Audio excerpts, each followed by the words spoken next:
Hello, my name is Alex Mosier, and I would like to start off by thanking everyone for giving me a little bit of your time and letting me speak to you today. So now let's take a second and think about this concept of time. This simple yet kind of obscure idea is how we sort of progress in our day-to-day lives. It's how we know that we're not going to be late for a meeting or a class, or how I'm not going to run over on this presentation. And we all have ways to keep track of time. And we keep track of this, whether it's by checking a watch or looking at our cell phones. Well, our bodies also keep track of time. At a cellular level, your bodies keep track and sort of anticipate time so it can be a little proactive rather than reactive. And this is called the circadian clock.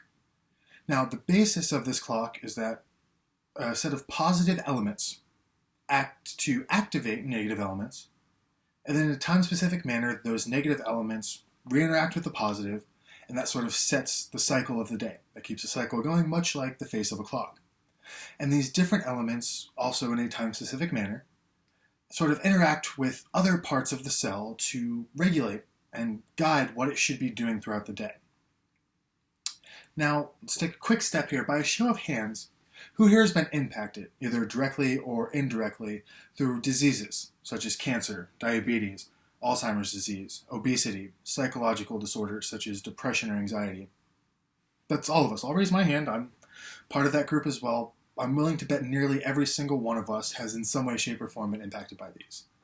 Now, just about every single one of these diseases I listed, plus a slew of others, have been directly linked to a broken circadian clock.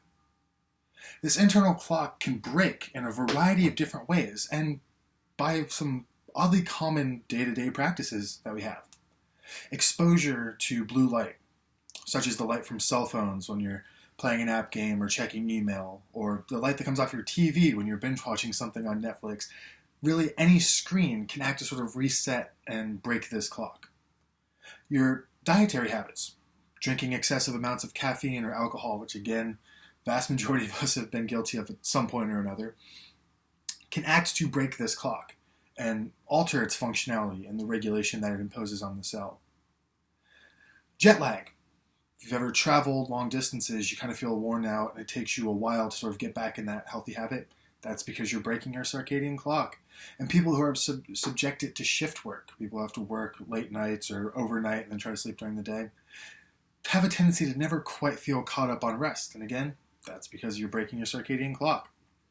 But now, don't think that we have put ourselves in a position where we can't do anything about this. Yes, blue lights are everywhere. There's no way to get away from them. Some people are stuck, having to work shift work, and travel is an important part of just everyday business and life for some people. But we're not completely ruined by this. There are some very simple and manageable ways that we can sort of reset or maintain the functionality of this clock. It might seem a little odd how simple they are given the disastrous effects that it can have if not done. So now just being mindful of little things, such as avoiding exposure to blue light late at night when you're getting ready to go to bed. Check your phone, keep your life and everything going, but then put it away and give yourself some time to sort of adjust and relax before going to sleep. Shut the TV off. Make sure you're in a nice dark room. Or if you're going to, based on your dietary habits, just kind of be a little more mindful of what you're using and how that might impact your circadian clock, and make sure to dilute with some water here and there. If you're going to be having constant travel, make sure that you're exposing yourself to proper lights at proper times to sort of adjust back and forth between different time zones so you're not just getting hit with it all at once and having your body try to play catch up.